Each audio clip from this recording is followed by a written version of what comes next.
मिलना बहुत जरूरी है। ठीक है भाई।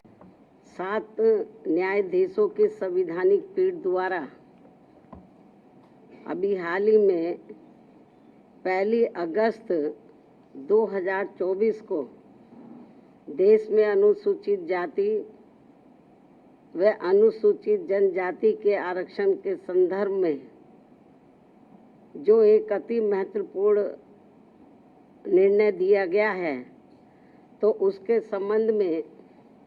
अपनी पार्टी की प्रतिक्रिया जाहिर करने के लिए बुलाई गई है, जिसमें अनुसूचित जाति व जनजाति के लोगों को पुनः उप वर्गीकृत सब क्लासिफिकेशन अर्थात सब क्लासिफिकेशन किए जाने को मान्यता प्रदान की गई है, जिसको लेकर और भी बहुत सी बातें कही गई हैं। उनसे हमारी पार्टी कतई भी सहमत नहीं है और इस संबंध में माननीय सुप्रीम कोर्ट द्वारा दविंदर सिंह बनाम पंजाब राज्य मामले में पारित इस आदेश के अनुसार अब राज्य सरकारें अनुसूचित जाति व जनजाति की सूची के भीतर आरक्षण के लिए उप वर्गीकरण अर्थात नई सूची बना सकेंगी, जिससे फिर अनेकों समस्याएं उत्पन्न होंगी। और अब माननीय सुप्रीम कोर्ट ने अपने 1 अगस्त 2024 के इस निर्णय से 20 वर्ष पूर्व दिया गया निर्णय, जो सन 2004 में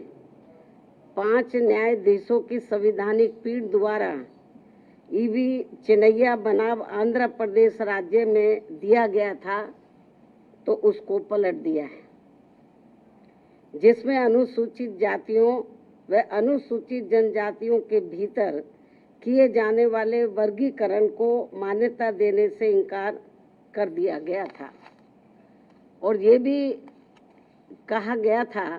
कि अनुसूचित जातियों व अनुसूचित जनजातियों के भीतर उप वर्गीकरण नहीं किया जा सकता है, क्योंकि वे एक ही समरूप अर्थात समान वर्ग में आते हैं। माननीय सुप्रीम कोर्ट ने वर्ष 2004 के अपने निर्णय में ये भी कहा था, चूंकि अनुसूचित जाति और अनुसूचित जनजातियों के लोगों ने जो अत्याचार सहे हैं वह एक वर्ग और एक समूह के रूप में सहे हैं, तथा यह एक बराबर का वर्ग है, जिसके भीतर किसी भी प्रकार का वर्गीकरण करना उचित नहीं होगा। माननीय सुप्रीम कोर्ट ने अपने 2004 के निर्णय में ये भी कहा था कि अनुसूचित जातियों और अनुसूचित जनजातियों के भीतर किसी भी प्रकार का उप वर्गीकरण भारतीय संविधान की मूल भावना के विपरीत होगा। माननीय सुप्रीम कोर्ट ने अपने वर्ष 2004 के इस निर्णय द्वारा समानता के अधिकार का उल्लंघन करने के कारण आंध्र प्रदेश सरकार द्वारा पारित आंध्र प्रदेश अनुसूचित जाति अधिनियम 2000 को भी रद्द कर दिया था। अपने 2004 के निर्णय में माननीय सुप्रीम कोर्ट ने ये भी माना था कि ये वर्गीकरण इन जातियों के भीतर अलग अलग व्यवहार करके समानता के अधिकार का उल्लंघन करेगा। और अब माननीय सुप्रीम कोर्ट के 7 जजों की पीठ ने 1 अगस्त 2024 के निर्णय से सन 2004 के निर्णय को पलट दिया है, जबकि इस निर्णय से अनेकों मतभेद उत्पन्न होंगे। माननीय सुप्रीम कोर्ट के 1 अगस्त 2024 के इस निर्णय के बाद केंद्र और राज्य सरकारों के बीच भी मतभेद की स्थिति उत्पन्न होगी, क्योंकि अभी तक केवल संसद के पास किसी भी जाति को या जनजाति को अनुसूचित जाति व अनुसूचित जनजाति में सम्मिलित करने या बाहर करने की पावर है, जिसे माननीय राष्ट्रपति द्वारा अपने आदेशों द्वारा क्रियान्वित किया जाता है और जिसे बदलने का किसी भी राज्य सरकार को अधिकार नहीं है। परंतु अब 1 अगस्त 2024 के इस निर्णय के बाद जहां जो पार्टी सत्ता में होगी वह अपनी अपनी राजनीति के हिसाब से अदलती बदलती रहेगी, जिसके साथ साथ राज्य सरकारें अपने अपने वोट बैंक के लिए अपनी मनचाही जातियों को आरक्षण का अनुचित लाभ देने का प्रयास करेंगी। इस प्रकार से इस आदेश से ऐसी अनेकों समस्याएं उत्पन्न होंगी जिसके कारण SC व ST को मिल रहा आरक्षण ही समाप्त हो जाएगा। एक प्रकार से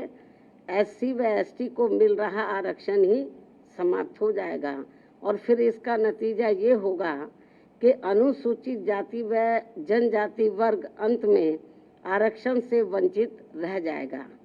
और उनके हिस्से का आरक्षण भी अंत में किसी न किसी रूप में सामान्य वर्ग को ही दे दिया जाएगा।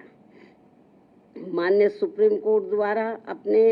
1 अगस्त 2024 के इस निर्णय में इस बिंदु पर भी पर्याप्त विचार व्यक्त नहीं किए गए हैं कि अनुसूचित जाति और अनुसूचित जनजाति के किन लोगों को क्रीमी लेयर की श्रेणी में रखा जाएगा और यह तय करने का क्या मानक होगा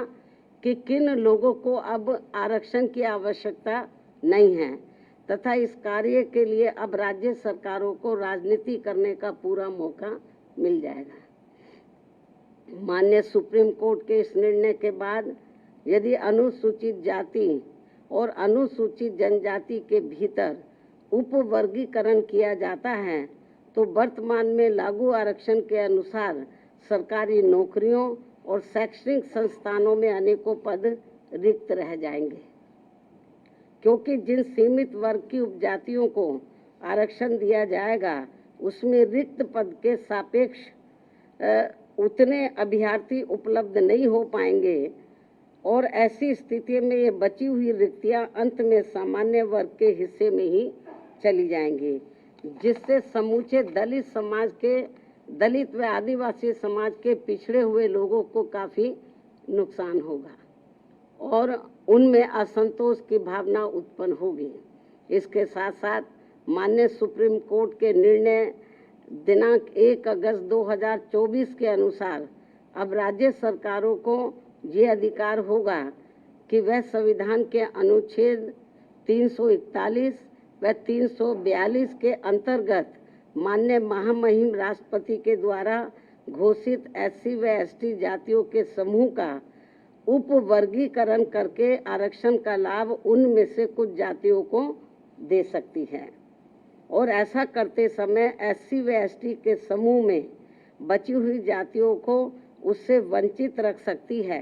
क्योंकि राज्य सरकार की निगाह में उन जातियों को अब आरक्षण की आवश्यकता नहीं है,